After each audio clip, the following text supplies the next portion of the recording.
Om Vangme Manasi Pratisthita Mano Me Vachi Pratishthetam Avira Virma Edhi Vedasyama Anisthaha Shrutam Mema Prahasi Anena Dhitena Horatran Samdadhami Ritam Vadishyami Satyam Vadishyami Tanmamavatu Tadvaktaramavatu Avatu Mam Avatu Vaktaram Avatu Vaktaram Om Shanti Shanti Shanti.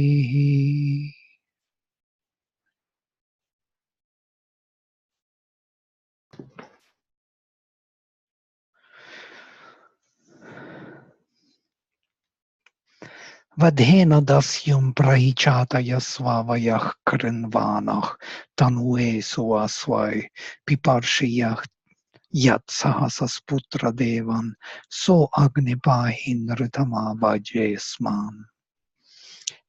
Chase from us with thy blow the divider, make a free space for thine own body, when, O son of force, thou art carrying the gods over to their goal.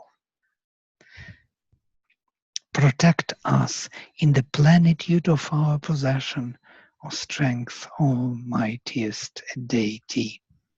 Here there are several powerful imageries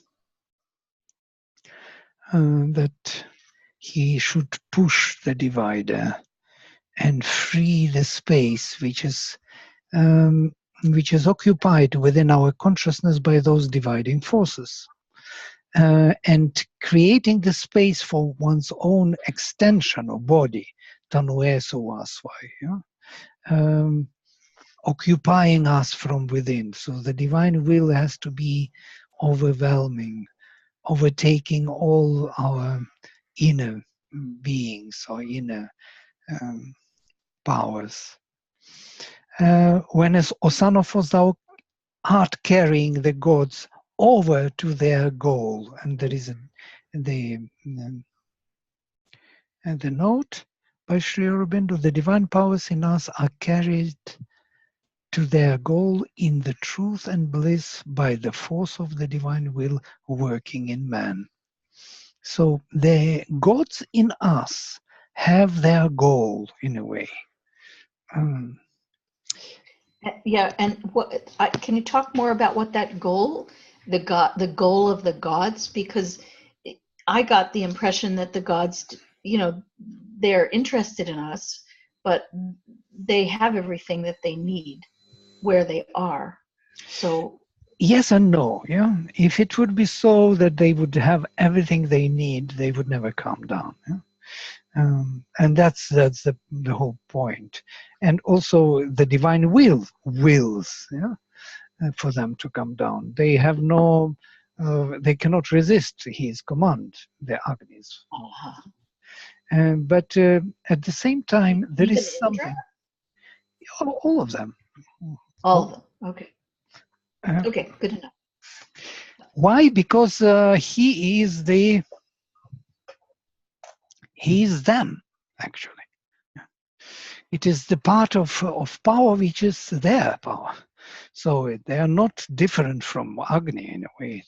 It's just different form in which he is manifested. So manifested in this physical and vital and mental plane in our inner being. So why it is attractive to them? Why? It's another question. Yeah? What attracts them to this sacrifice? And there are descriptions and explanations in the Veda itself. It is said that by the sacrifice, when the greatest gods come down, they are rising through man, through Yajamana, they are rising to the highest throne of the Supreme. They are evolving through us. They are kind of helping us to evolve, And at the same time, joining us, they can change. Through contact with us, they can acquire new qualities, new powers, new knowledge. This is something which is quite amazing, because our psychic being, our Yajamana, so to say, the one who performs the sacrifice, the change of nature, changes all typal forces. Yeah, and gods are also typal forces. They are forces of higher nature. So the earthly atmosphere of the sacrifice is the way for them to change. Otherwise, they will never change. They will be the same from the beginning till the end, as you say rightly, that they may not even want to come because they are happy with what they are. So it's a very interesting vision. Mother gives vision and gave vision of this particular creation in a very interesting, unusual way. So when the Supreme projected out of himself these four great emanations, which were called consciousness in light, bliss, truth, and life, or what we can call as consciousness, bliss, truth, and being. So being, consciousness, so Sat, Chit, Ananda, and Vijnana. Yeah? And these four great emanations were given total freedom to create. So they started to create on the premises of their own supremacy. So everybody felt supreme and didn't collaborate with others. So in that particular divisive way of doing, they gradually fell into their opposites. So the consciousness in light fell into the darkness, the bliss fell into the suffering, truth into falsehood, and life into death. So there was a gradual descent or involution of these emanations. And then Aditi, the Supreme Mother, turned towards the Supreme and said, look what happened with this manifestation.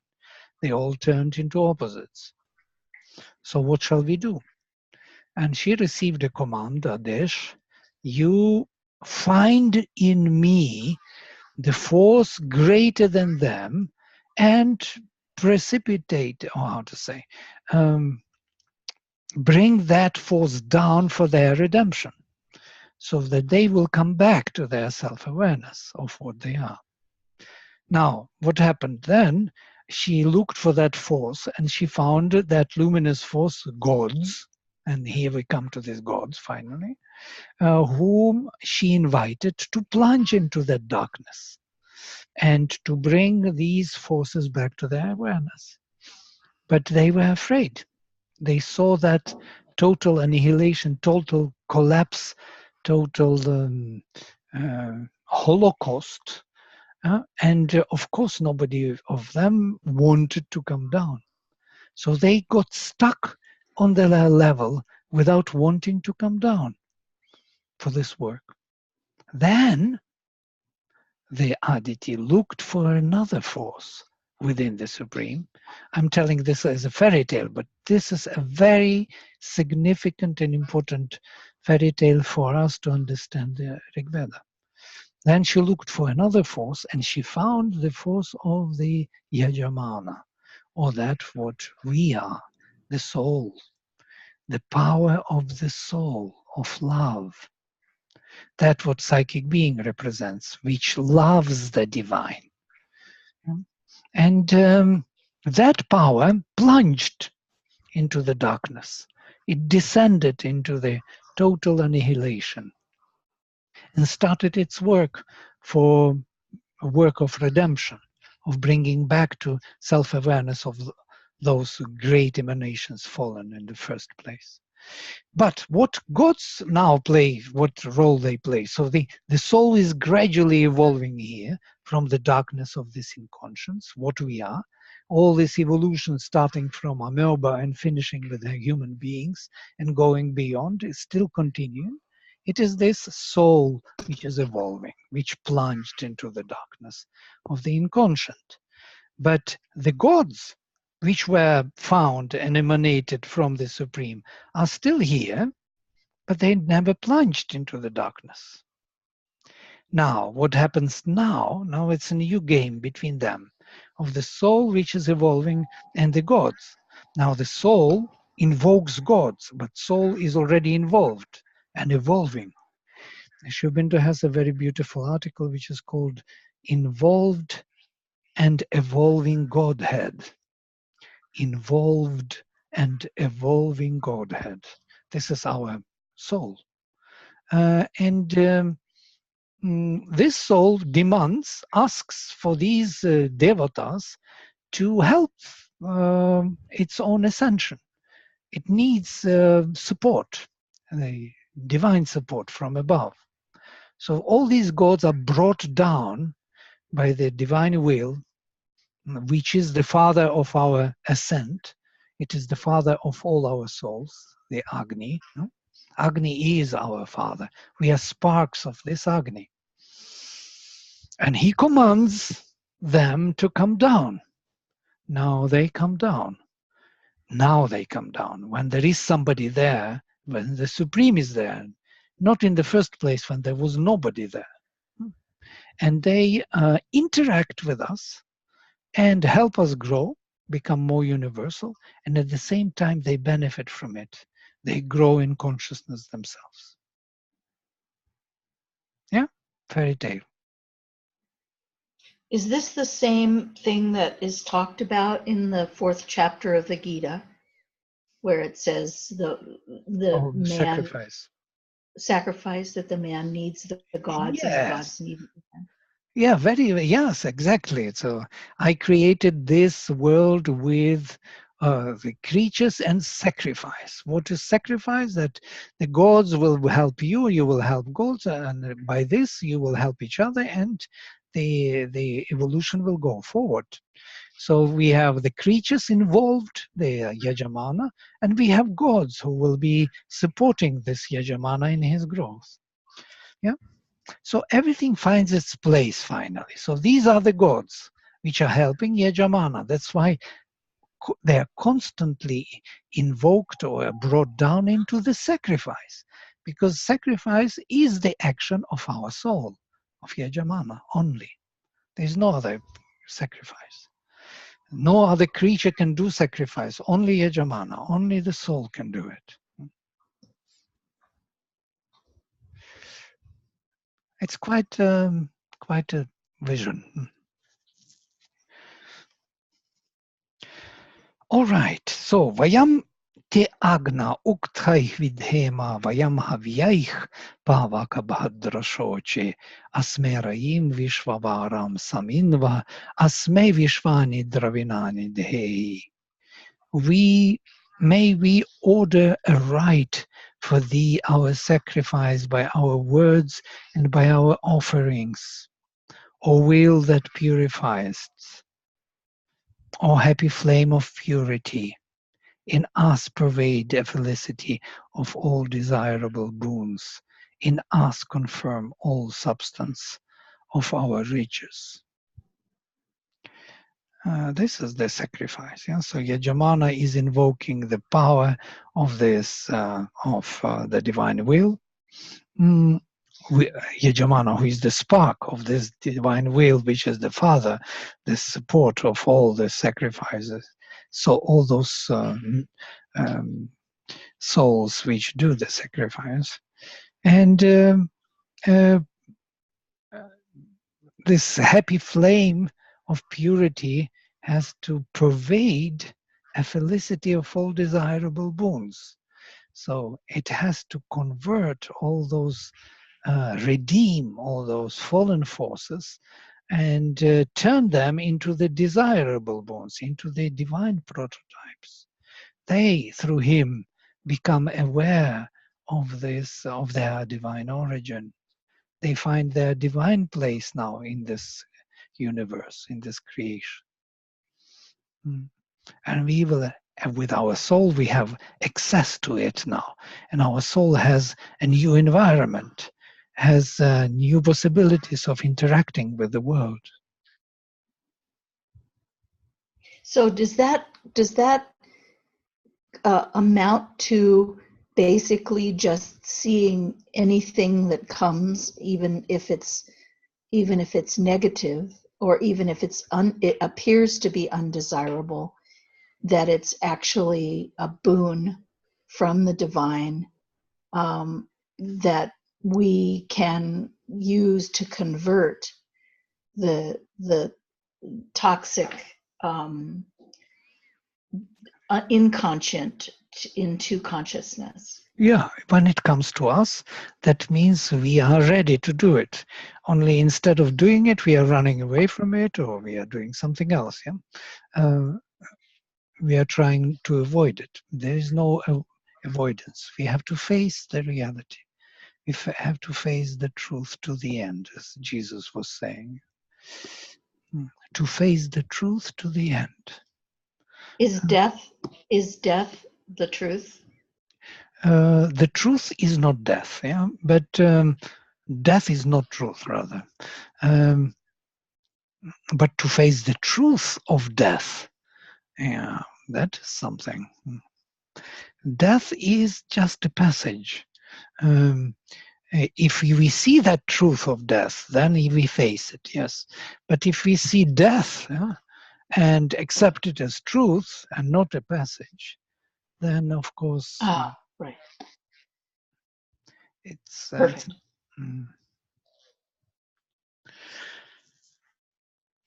Yeah, so this is the vision of the sacrifice. We are always coming to it, and it is never reaching to till the end. It is always only one glimpse of it, because this transformation of our being is so profound and so evasive, and it is all happening in time and space. And always changing. It's a constant change. Yeah? It's an ever advancing pilgrimage of our soul. Our soul is constantly moving forward, meeting new and new obstacles, dealing with them, and offering them constantly to this greater force for transformation. And these gods come down and they engage with these forces and change our consciousness and change those environments in which we live. So our environment is changing. Our soul has more interaction now. It can hold better to that achievement and to that realization. And from that, it becomes again a new journey. So step by step, moving forward, upward. Mm. So that is ritam. That Mm. is ritam. But then there's satyam, which is part of the picture somehow also. Mm. The non-changing truth, which is where it says where the gods reside in Akshare Parame Vyoman. Mm-hmm. Yeah, dynamic truth would not be possible without the static support. Yes, dynamic truth is the truth of becoming, uh, projected Which is from what the you were truth. just describing, Right. the becoming that is what the gods want to participate in. Yes, the soul is here to do this, and the gods. They are brought down for this, and they have their benefits from it. All the gods, when they come down, they are called vasos. They become like vaso, the luminous dwellers within the substance.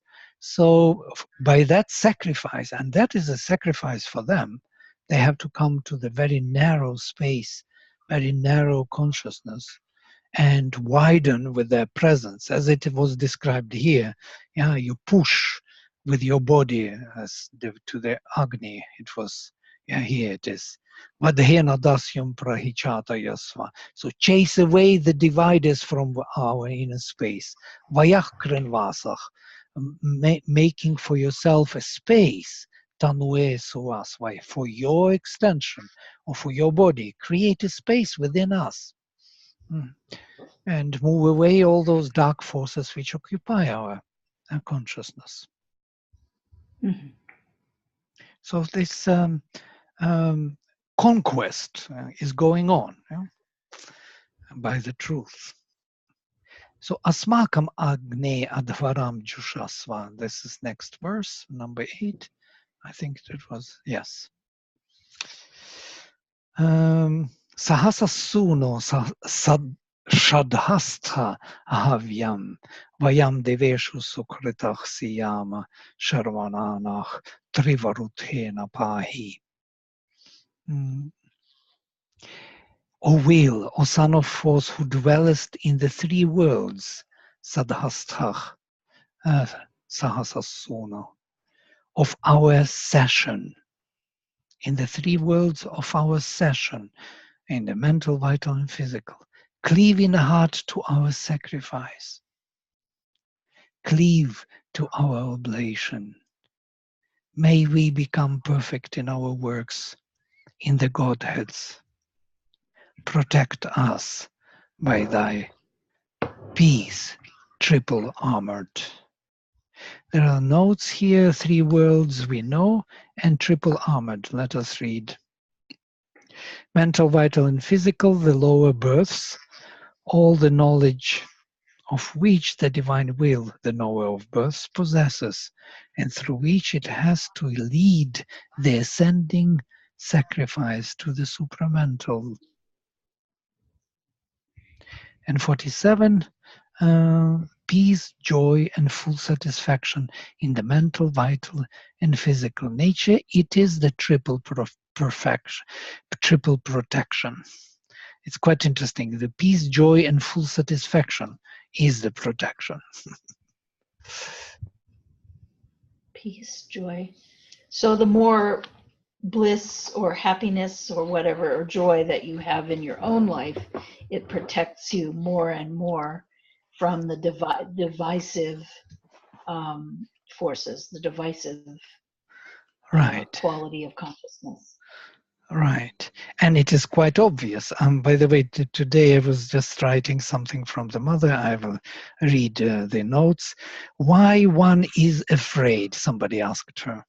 And she asks, because one is egoistic. Right. And what it means, it is that one has one is looking for the security of one's being. This is egoism. Yeah? We want to be secured. Yeah? We don't want to fall apart. Not knowing what is coming is another problem. Yeah? Because its egoism is making very narrow focus. So we do not see what is coming. So we are afraid of it. And not trust in the divine. These are the three major egoistic characteristics.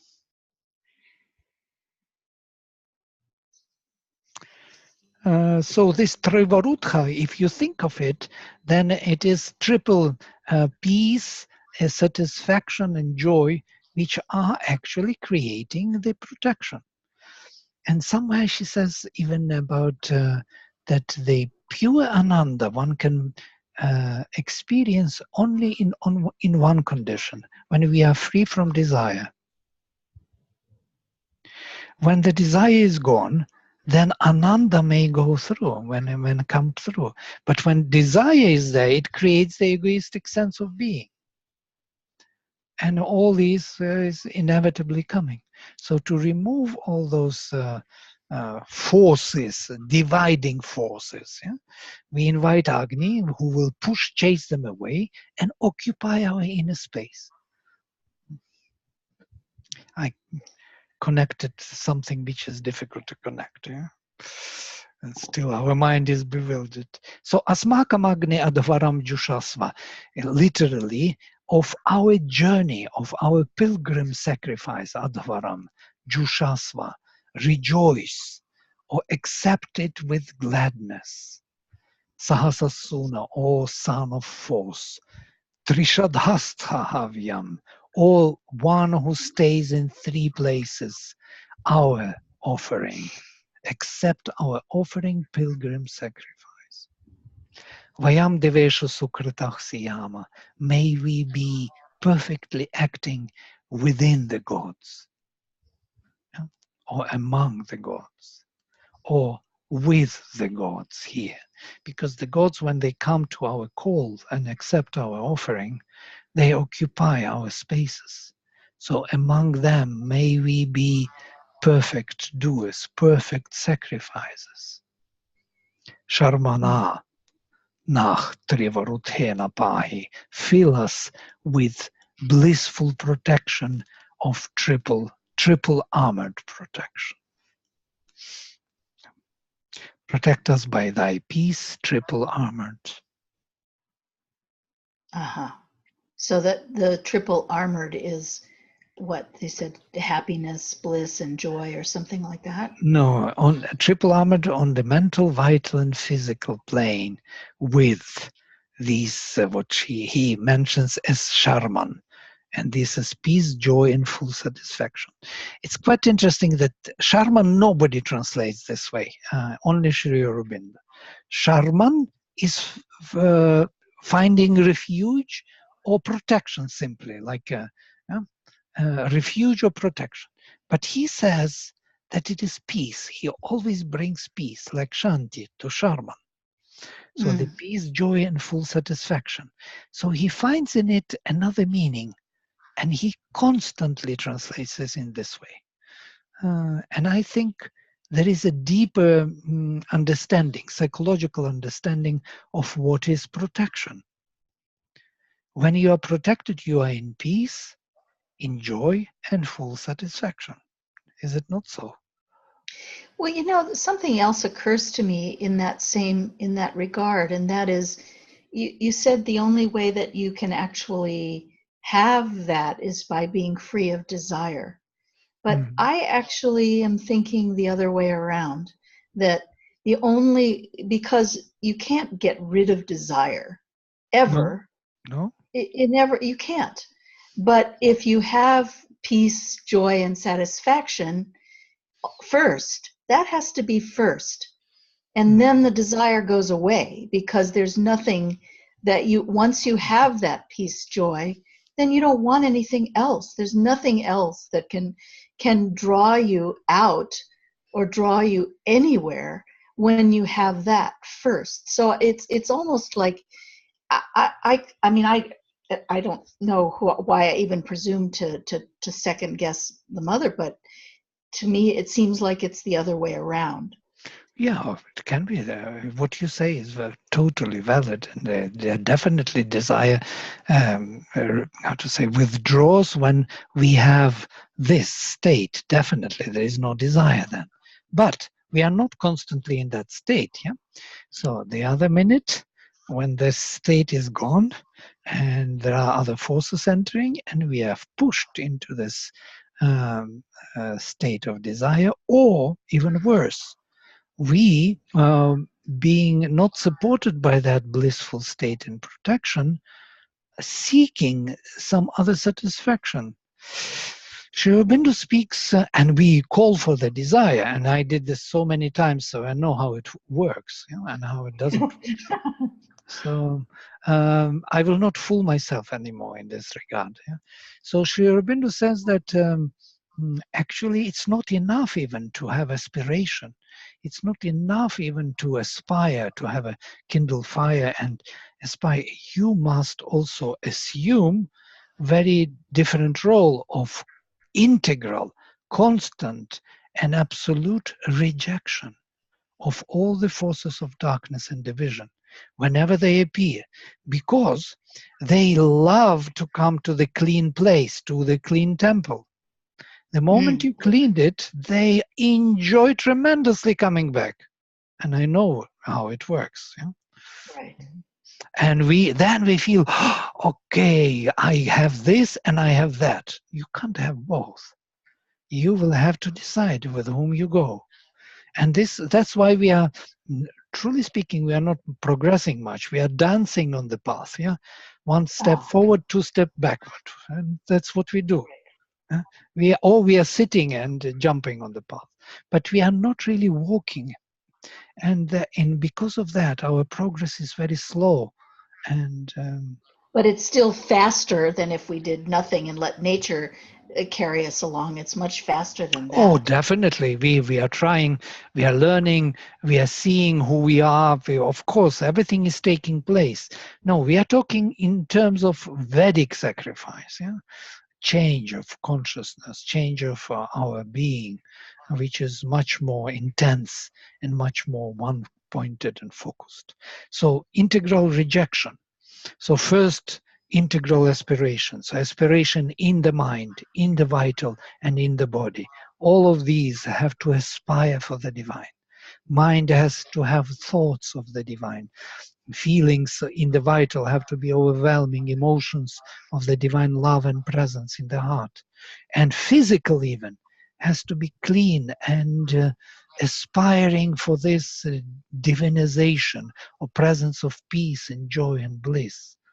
And then there will be another stage where all these forces will come to our clean temple. And then we will have to deal with this, what rishis are constantly talking about, yeah? This battle. And we will have to reject them. We will have to invoke Agni again, to remove them, to destroy them, to devour them.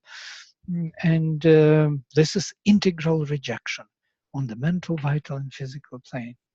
And then there will be integral surrender, absolute surrender of our vital, mental, and physical nature to the divine alone. And that will lead us to the goal. Wow. Wow. If you want to go there, of course. I guess the integral rejection is probably the hardest part of all of that. Yeah. Because there is some kind of feeling that you can have both, that And you can have the world, you can have nature, you can have change and transformation, and still be accepting and aspiring to the divine. There's a feeling that you can, that because nature and all of those things ultimately are also nothing but divine, they're also divine. yeah, but they are divine, but not in the divine form yet. Yeah? So the psychic, our Yajamana, knows about this, but our spiritual look at them can accept them in whatever form they are. So spiritually, we are looking at everything as the divine already. And psychically, or from the soul's perspective, we do not see much of the divine in them. We see that it is on the way. And on the way means on the way. Yeah? You cannot accept something which drags you down. You have to accept what is leading you forward. So this is the rejection. And we know how it is easy to go down. You just have to relax and become again that evolutionary past. Become an animal on the four. You stand on the four and you're ready to go. Oh dear.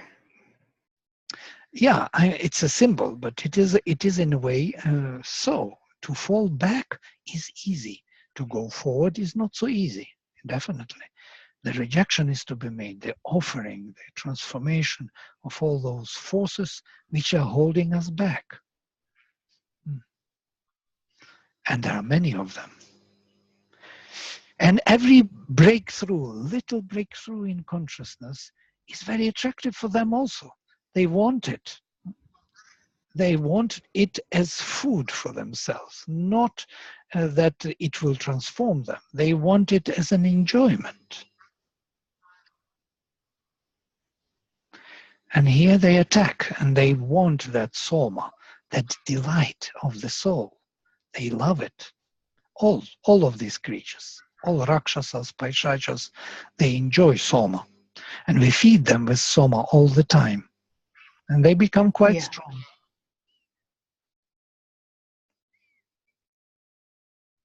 And then we wonder why we cannot go forward. Because they are strong. We fed them quite well. When do we become strong? We are constantly strong. We are Yajamana. We are unbeatable. Only we don't know about it, unfortunately. If we would know, we would already made supreme progress. But I mean, why is it so hard if we really are unbeatable? Why is it so hard to reject? There is something we want from this, our indriyas, our senses.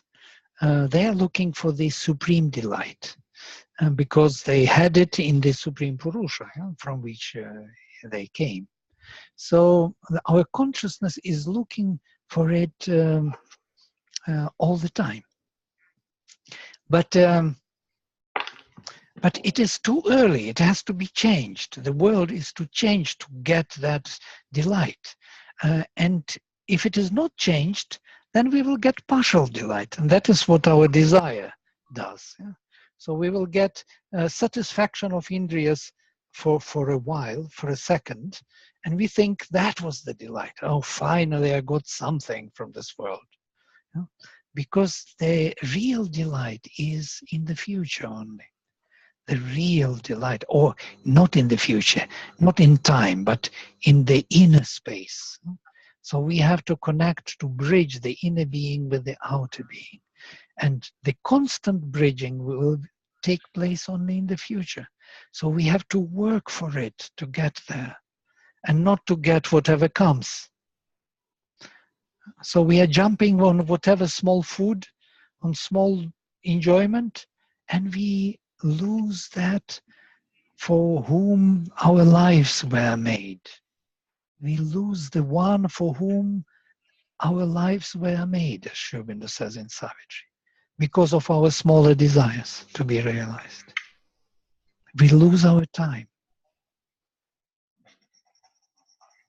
Instead of concentrating all our time on for the achievement for which we came, we are just going here and there for small crumbs, peanuts, bits and pieces, and that's how we live. We know this very well. It's our story, life story, no? We know how. And still we love those peanuts. Well, because life itself, I mean, just the being of life is just so beautiful, gorgeous and beautiful. Right, the divine is here. But instead of finding the divine, we go for the enjoyment of these lower beings in us. We could have found the divine, really. We could have gone for it. I don't know. So many years looking for it and always falling back. It's incredible. I don't know. This Yoga Maya is really almighty.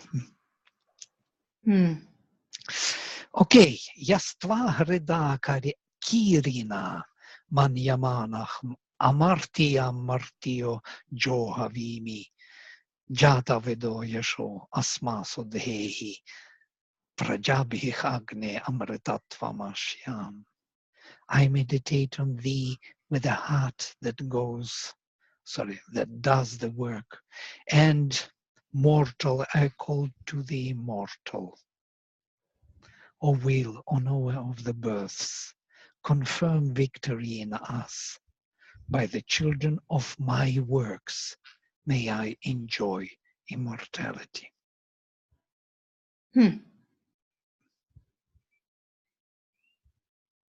My heart is active and a worker, making sacrifice, and being mortal, calling constantly to the immortal.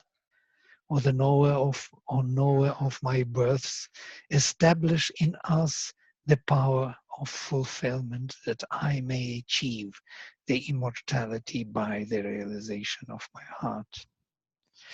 Okay, literally, Yahtva Hrida Kirina Manyamana, the one who thinks of you with his working heart. Amartiyam martiyo jo havimi. It is me, mortal, calling to you, the immortal. Jata Vedo Yashoi Asmasu Dehi. Establish in us, O Jata Vedas, O knower of all our births, confirm in us the victory, Yashas, the fame. Prajabhih Agni Amritatvam Ashyam.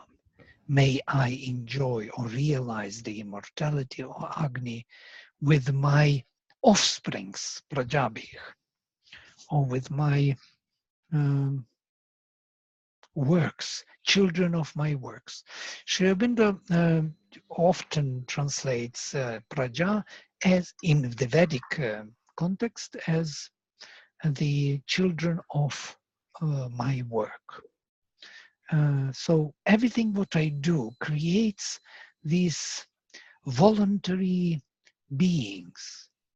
And everything what I did, perceived, realized, experienced, creates the children of my works. They live. They continue to live in the vital, mental, and physical plane. Everything I experienced has a right to be. Now, you can imagine how many things I created of all kinds, low and high and middle, all kinds of things. They are made. They all went through me, through my consciousness, and got their right to be through me. So here he says, may I realize the immortality by the children of my works. So everything and what I do will be concentrated only on one, focused on one goal. That is the realization of immortality. So it piles up, it strengthens the movement forward. You get more and more force if you concentrate it in one way. But if you are dispersed, if we are going in every possible direction, then we will be sitting on the path. Is that our karma, the children of our works? I mean, the children of our mind. The children of my works is anything that you think or say or Yes. create or project or anything is all what the karma that you're creating in the world by your actions. Right. And also you determine yourself by this. Yeah. With this, you remember we spoke about the Buddhist monk who was piling up the stones for the prostitute. You know? He was righteous and she was a prostitute. And then that was all his work. And so he collected so much sin in his mind that when he came to paradise, they didn't allow him. They said, your place is in hell. Why? I didn't do anything. No, you did everything, because everything was in the mind. These were the offsprings, the children of your works. It's quite interesting, to think of it. Innocent. But then then it becomes, a little piece of confusion in the Veda where the children of your works, that's your own thoughts. But then there are these other forces that are kind of invading your thoughts and invading your body. You let them. You not only let them, you are joining them. Joining them, right? Feeding them. You are feeding them with your soma. They are fed by you. So these are the children of your works. You feed, you nourish these forces. They live by you, and they are stuck to you. They want to come back for enjoyment. That's why when we clean the temple, they come back. Oh, it's so But clean. it seems like it seems like those forces often they're stronger than we are. Of course. But they're not real. You keep saying that they're not stronger, but I mean, if we were stronger than they, we would be able to just use that prayer of the mother and just say, get the hell out of my consciousness once and for all and never come back. And having done that, we would be free of them. But that's not the way it is. Yeah, it is the way it is, but we want them. They hooked up with us in such a way that when we feed them, they share with us their enjoyment a bit, and we are in the sharing, this. So we are corrupted. We have too many of those agents within us, those traitors hiding in the dark of our consciousness. And they are opening the doors, and then we see, oh, it is too much. It is too much. I don't want this. Before I wanted it, and now I don't want it. Yeah? When they are fully here. Yeah? This is what we do. So that's the only, once you can't get rid of them then until you get to that point where you don't want to share anymore, where you just say, okay, now I really mean it. You get out and I don't care. Right. There was one very strong movie, I don't want to mention this movie, but since it came to it, about one woman who went through this sexual desire. Two volumes. I watched the movie and it was scary. She was totally possessed by this desire. And she went through ordeal, through all kinds of, she became prostitute and so on and so forth. And she came to the stage where she needed to be beaten and tortured because it was not satisfactory anymore. No? And she went through all kinds of things. And at the end of her life, she is still alive, she woke up. She woke up from all this nightmare and she said, never again, never again. Cut off. And she speaks this to the priest. Yeah? And priest listens to all her confessions and he becomes totally lustful. And he wants her, yeah? Because she told him stories which priest never heard. Yeah? And priest wants, and he comes to her with force, and she kills him. And this is the end of the story. What is interesting is here that total possession of these dark forces, yeah? And then one day his soul wakes up and crushes it down. Yeah? It was already not bearable for the soul. And so there is a way, of course. We all will be redeemed at the end. Maybe this is what Sri Aurobindo calls as shortcut to heaven. Yeah, the hell is shortcut to heaven.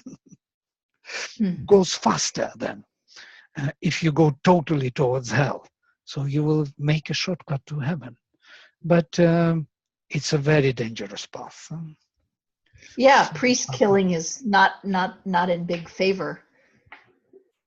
But priest couldn't, he was totally possessed by this story. It's quite interesting. These forces, they are so powerful that they possess the priest.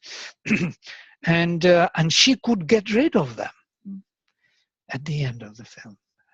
I mean to say that it's very similar to our life story. We are constantly possessed by some dividing forces. We are constantly tortured by some stupid possessions and preferences and likings and dislikings. And at the end, we may say, enough is enough. How long it can be? I'm not myself. I'm never myself. I'm always feeding these monsters, and that's it. I live for them, not for myself. So this is the waking up call. So these are prajas, are the children of our works. They come to us. This is our karma. We cannot get rid of them so easily, unless, of course, the soul awakes and says enough is enough, and they all run. Okay. And the 11th and the last, Yasmai Tuvam, Sukrite Jata Veda, Ulokam Agni, Krinavach Sionam, Ashvinam sa putrenam viravantam gomantam rayim nashate suasti. O knower of the births, the man perfect in his works, for whom thou createst that other blissful world, reaches a felicity that is peopled happily with his life's swiftnesses, with herds of light, the children of his soul, the armies of his energy. Woohoo! Happy ending. So the footnote 49, the blissful world, the supramental world, has to be formed and created in us by the divine will as the result of a constant expansion of self-perfecting. Notice, constant expansion. No gap, no coming down, no going backward, no moving sideways, going straight. And 50, number 50, the armies of his energies, or his energy, the constant Vedic symbol of the horse, cow, son, hero, the sons of or children are the new soul formations, which constitute the divine personality. They have to be formed. These are the children of our soul. The new births within us, the heroes, are the mental and moral energies which resist the assaults of ignorance, division, evil, and falsehood. The vital powers are the motive forces that bear us on our journey and are therefore symbolized by the horse. The herds are the illuminations that come to us from the supramental truth, herding rays of the sun of light. So we have all the elements of the Vedic symbolism. We have the Ashwins, we have the horses, the swiftnesses. We have the sons of our souls, heroes of our moral and mental energies. We have Gomantam, Raim, the felicity full of the light of the sun. And so we have knowledge, power, and offsprings of our souls, and bliss, Raim, and Swasti, perfect existence. Ashwins,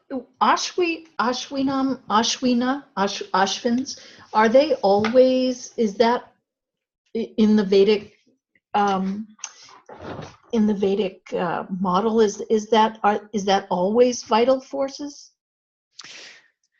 Yes, but vital in what sense? Yeah, they are divine vital forces, divinized vitality, the swiftness of the divine within the vital. They are not vital force, they are illumined vital force, yeah? Purified divine vitality. Here Ashvinam is the adjective to Raim. Yeah?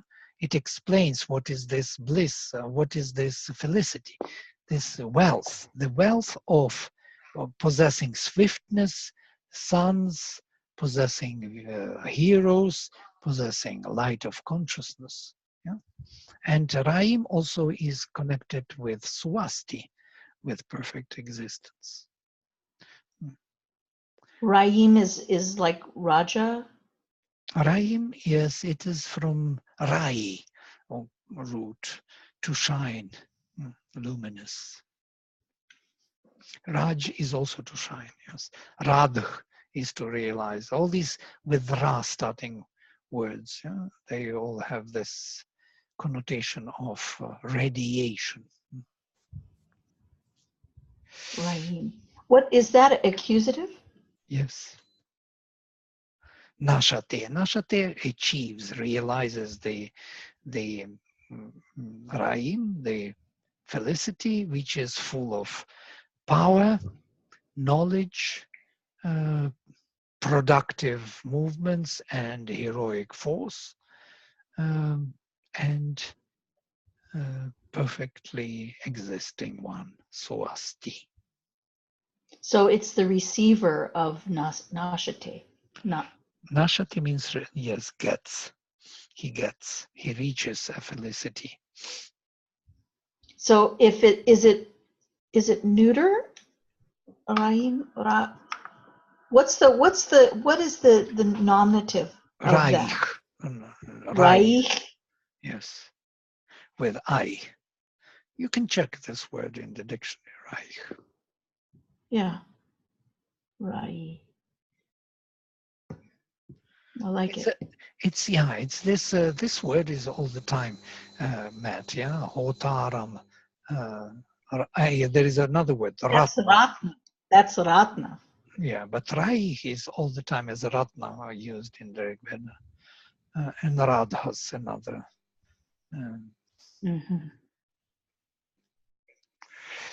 Okay, shall we stop here? No, let's not ever stop. Yeah, we will continue. We will take another hymn. Yes, it looks as though I'm going to have to stop and deal with the